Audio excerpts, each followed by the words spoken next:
L'Amérique latine, un continent fascinant, plein de contrastes, n'est-ce pas?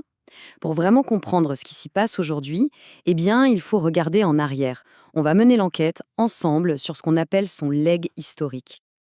Alors, pour commencer cette enquête, il y a une phrase qui frappe, qui vient de notre source et qui dit tout. Le destin de l'Amérique latine s'est souvent joué depuis l'extérieur. Voilà, ça va être notre fil rouge. L'idée, c'est que depuis le tout début, depuis la fameuse rencontre des deux mondes, ce sont des forces venues d'ailleurs qui ont vraiment façonné le continent. Du coup, la grande question qu'on se pose, c'est mais comment expliquer ces contrastes si profonds sur le continent aujourd'hui?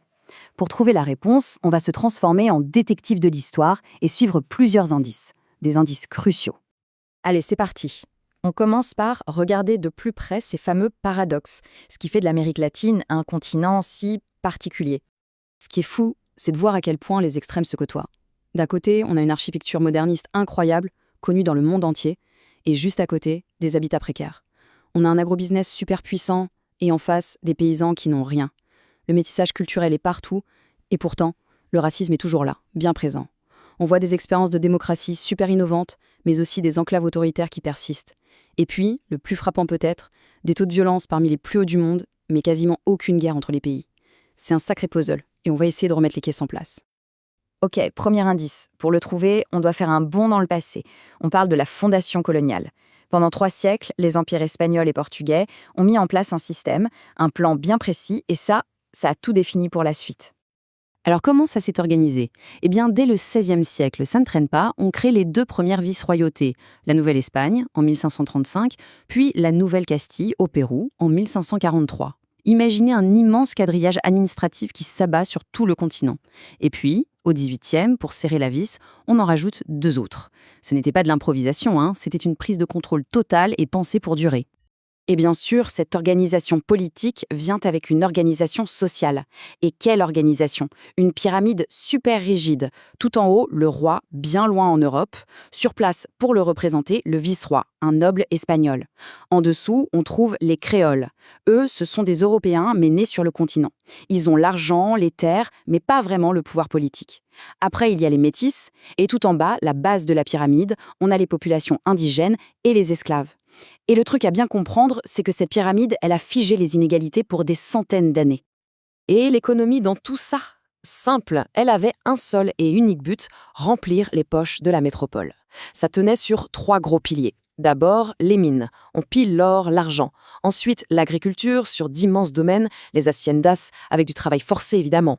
Et enfin, le commerce qui était complètement verrouillé. Tout devait partir en Europe.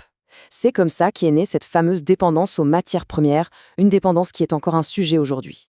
Deuxième indice maintenant. On avance dans le temps et on arrive à l'ère des indépendances. Et attention, il ne faut pas imaginer une passation de pouvoir tranquille. Non, non. Ça a été une rupture, une vraie fracture, et surtout, ça a été hyper violent. Pour bien comprendre le contexte, il faut savoir qu'au XVIIIe siècle, les grands empires coloniaux ne sont plus aussi puissants. Ils sont criblés de dettes, ils ont des rivaux partout en Europe. Bref, leur autorité commence à sérieusement vaciller. Le décor était planté pour que tout explose. Et l'explosion, elle arrive. C'est une véritable déferlante et ça va très très vite. Ça part en 1809 à Quito et en quelques années à peine, ça s'embrase partout, de Caracas jusqu'à Buenos Aires. En un peu plus de 10 ans, tout le continent est littéralement à feu et à sang. À la tête de ces révolutions, on a les figures qui sont devenues de véritables mythes. Simón Bolívar, dans le nord, José de San Martín, dans le sud. Par leur victoire militaire, ils ont fait sauter le verrou colonial. Le problème, c'est qu'en faisant ça, ils ont aussi créé un vide de pouvoir gigantesque. Et voilà notre 3e indice, qui découle directement du précédent, la naissance des nations. Mais attention, une naissance dans la douleur. Le grand rêve d'une Amérique latine unie va vite se briser. À la place de l'unité, on va avoir la fragmentation. Le résultat est spectaculaire. Les 4 immenses vice-royautés de l'époque coloniale, elles éclatent en 1000 morceaux pour donner naissance à 18 pays différents.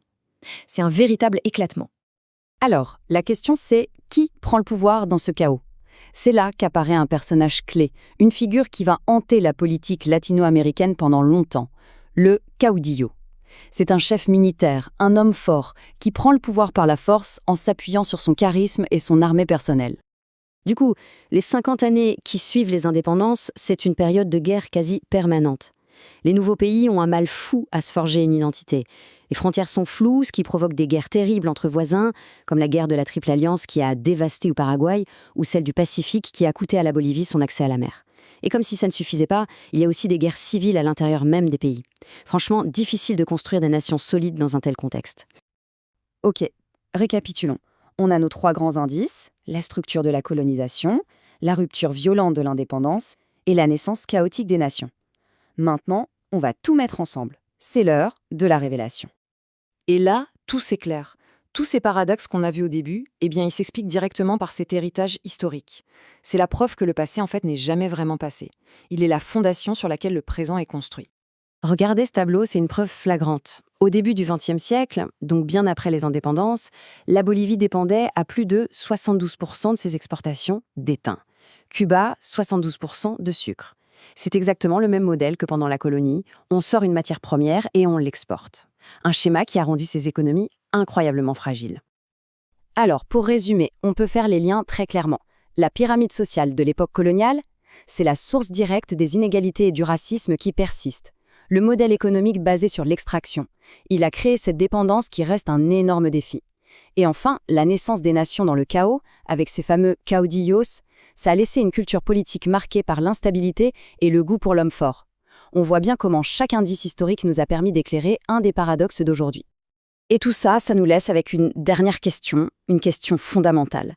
Cet héritage qui est si lourd, est-ce que c'est une fatalité, un destin auquel on ne peut pas échapper, ou est-ce que c'est un défi à surmonter ? La réponse, évidemment, c'est l'histoire qui se joue en ce moment même, qui est en train de l'écrire.